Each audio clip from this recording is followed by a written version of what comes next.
Judul: Rahasia Leluhur Eling lan Waspada dalam Hidup Ini. Orang Jawa megang satu ajaran penting. Sopo sing tansah eling lan waspada, bakal selamat. Eling iku ingat, bukan hanya mengingat Tuhan, tapi juga sadar akan diri. Tahu siapa kita, tahu di mana kita berpijak, tahu batas dan arah langkah. Waspada itu hati-hati, tidak gegabah, tidak mudah terbuai janji manis dunia. Waspada pada hawa nafsu, pada godaan, pada tipu daya kekuasaan dan harta.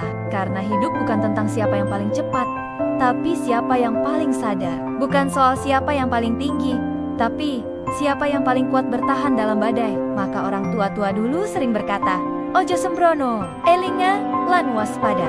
Karena selamat itu bukan soal keberuntungan, tapi soal kebijaksanaan dalam menjalani hidup. Jangan lupa subscribe, like, dan share. Karena petuah leluhur tak lekang oleh zaman. Sampai jumpa di warisan luhur selanjutnya. Dari leluhur untukmu. Kita hidupkan yang nyaris terlupa. Dari kisah di atas, kami ingin sedikit berbagi kisah. Hari ini saya ingin berbagi tentang sebuah pepatah Jawa yang sangat bermakna.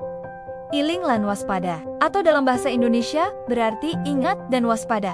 Dalam kehidupan yang semakin kompleks ini, kita sering terlena dengan berbagai kemudahan dan kenikmatan duniawi. Namun, nenek moyang kita sudah mengingatkan bahwa hidup ini perlu keseimbangan antara mengingat dan mewaspadai. Iling atau ingat mengajak kita untuk selalu mengingat asal-usul kita, tujuan hidup kita, dan yang terpenting adalah mengingat Sang Pencipta. Ketika kita ingat akan hal ini, kita akan lebih bijak dalam mengambil keputusan dan menjalani kehidupan. Waspada mengajarkan kita untuk selalu berhati-hati dan mawas diri di zaman yang penuh dengan godaan dan tantangan ini. Kewaspadaan menjadi perisai yang melindungi kita dari hal-hal yang dapat merugikan, baik secara lahir maupun batin.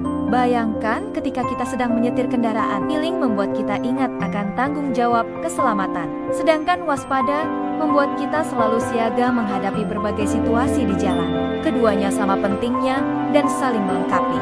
Dalam pergaulan sosial pun demikian. Kita perlu ingat akan norma dan nilai-nilai luhur yang telah diajarkan. Sekaligus waspada terhadap pengaruh-pengaruh negatif yang dapat merusak kepribadian kita. Namun perlu diingat, waspada di sini bukan berarti kita harus selalu curiga atau paranoid.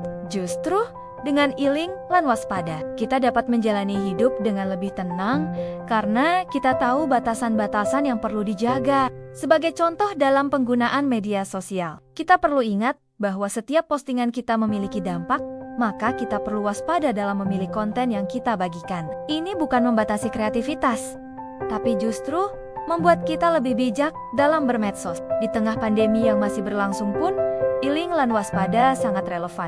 Kita perlu ingat protokol kesehatan sambil tetap waspada terhadap penyebaran virus, namun tanpa harus panik berlebihan. Pepatah ini juga mengajarkan kita untuk menjaga keseimbangan antara kehidupan dunia dan akhirat. Ingat akan kewajiban beribadah, namun tetap waspada agar tidak terjebak dalam kesombongan beragama. Mari kita terapkan iling lan waspada dalam kehidupan sehari-hari dengan mengingat hal-hal yang baik dan tetap waspada terhadap hal-hal yang dapat merugikan. Insya Allah, hidup kita akan lebih terarah dan bermakna. Terima kasih telah menyimak video ini. Jangan lupa like, subscribe, dan bagikan kepada keluarga dan teman-teman yang mungkin membutuhkan. Sampai jumpa di video berikutnya. Dari leluhur untukmu, kita hidupkan yang nyaris terlupa.